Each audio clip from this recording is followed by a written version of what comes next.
This is Scott Fitzgerald. He's a Republican. He's the leader of the state Senate in Wisconsin. This is Scott's brother, Jeff. Jeff is leader of the state Assembly in Wisconsin. And this is Jeff and Scott's dad, Stephen. Stephen used to be the U.S. Marshal for the Western District of Wisconsin, but when his term expired last year, he ran for a local sheriff gig and lost, which was particularly embarrassing because it was his old job. Previously been that sheriff, but he lost election to get that job back by a lot, 2-1. Ow. So Stephen is rather embarrassed and he's jobless after that, but he's also the dad of the guy who runs the state assembly and the dad of the guy who runs the state senate. So with friends in high places and the Republican governor, Scott Walker, Mr. Walker found a spot for him, appointing him to lead the Wisconsin State Patrol. You may have seen a piece on this in Talking Points memo last week. The Fond du Lac Reporter, a newspaper in Wisconsin, pointed out that Papa Fitzgerald got that sweet job from Governor Walker, even though he was the only finalist for the gig who came from outside the ranks of the Wisconsin State Patrol itself. But you know, that's how it is in Wisconsin. Scott Fitzgerald leading the Senate, Jeff Fitzgerald leading the Assembly, and Stephen Fitzgerald leading the Wisconsin State Patrol, which I'm sure came in handy when the governor and the Fitzgerald brothers wanted to threaten to use the State Patrol for political purposes to go arrest and round up Wisconsin's Democrats who'd fled the state to stop the Republicans' union stripping. That Republican union stripping measure in Wisconsin is still a nationally galvanizing force for Democrats. Support and enthusiasm among the Democratic base still continues to build for pinning this union stripping thing on the Republican Party nationally and for recalling Republicans in Wisconsin who pushed it through. And it is in the midst of that effort into which another patronage hiring scandal appears to be blossoming today. Started actually a little bit more than a week ago when protesters showed up at the home of one of the Republican state senators who's facing a recall. His name is Randy Hopper, State Senator Randy Hopper, and there was this strange detail in the local coverage of that protest at his house. People who were mad about the union stripping thing and wanted to protest it showed up at Randy Hopper's house, and his wife came out of the house to address the protesters and told them that Senator Hopper no longer lived there.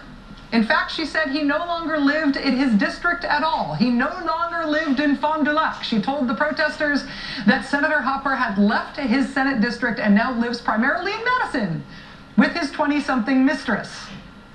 Today, Wisconsin papers are all aflutter with news that despite Wisconsin's alleged terrible budget crisis, Republican Senator Randy Hopper's alleged girlfriend was able to land a sweet job in the Walker administration, getting what will amount to a $12,000 annualized pay raise over the person who had the job before her.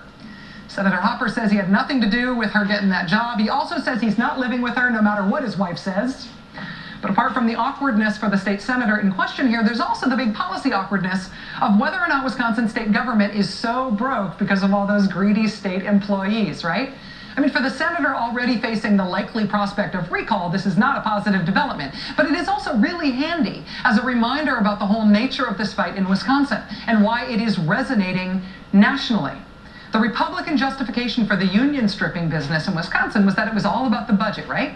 But then something like this comes along and we are all reminded that if it were all about the budget, people hired by the state would not be getting $12,000 raises, whether or not they were state senators' girlfriends.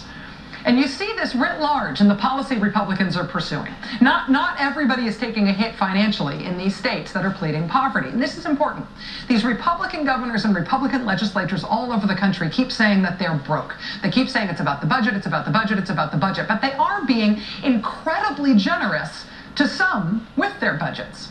Whether it's state senators' girlfriends or the forces in our society to whom they would like to redirect what are now public assets, there are some people who are making out like bandits toward whom states pleading poverty are being incredibly generously profligate. In Maine, for example, the Republican governor there wants to spend $30 million giving a tax cut to about 550 individuals, 550 of the state's millionaires. In Ohio, House Republicans say they want to spend $10 million to give the petroleum industry in their state a tax break.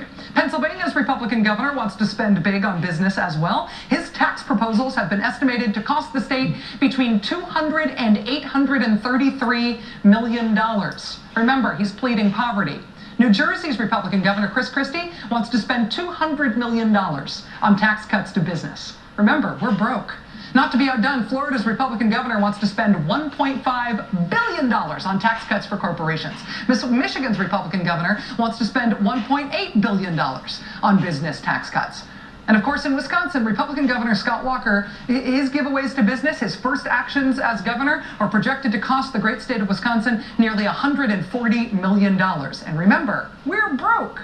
This is some spectacular generosity towards some very specific parts of society among these governments that are pleading poverty, complaining about giant state budget deficits. And states do have budget deficits. But all of these giveaways I just described are things that will make those deficits worse. All the Beltway media reporting on the fight in the states is about how governors are making hard choices and taking controversial steps to close their budget deficits. But all of these things they are doing open budget deficits wider. They make the budget problems in all these states worse, and they bend over backwards to do it. The people who are not benefiting from Republican generosity in the states, they're the ones facing cuts. In Georgia, the legislature looking at cutting funding to the state's university system by about $75 million. Pennsylvania's Republican governor proposing a more than 50% cut to that state's higher education system. In New Jersey and South Carolina, Republican governors want to drastically cut Medicaid benefits. In Arizona, the Republican governor's budget would get rid of health care for 100,000 poor people. Just in case anybody even tries to make a case that this is all ideological, this is just about Republican opposition to taxes and opposition to spending, consider that in most of these states, not only are Republican governors or legislatures trying to cut things like education and social services, they are also overtly raising taxes on poor people. We've got tax hikes on the elderly and on low-income residents in Michigan. Also, Republicans in Kansas and in Wisconsin are talking about effectively raising taxes on the working poor. In Georgia, House Republicans are talking about raising taxes on groceries. Also, they're talking about ending a tax break for blind people. That's up for grabs in Georgia right now. Raising taxes on the blind. And just to spread the pain around, in Maine, the Republican governor's proposed budget would raise property taxes for the middle class. This is not some sort of policy doublespeak, right?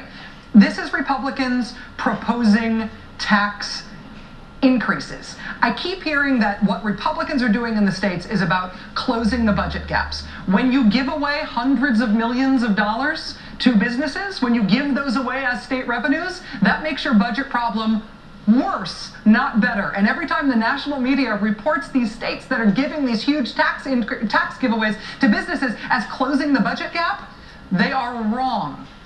Every time we hear that this is an ideological opposition to taxes among these Republican governors and legislatures, you gotta ask what you believe about tax cuts, tax increases for poor people. Are tax increases for poor people also tax hikes? Huge tax cuts for the people in this country who are already wealthy, and tax increases on the poor and the unemployed.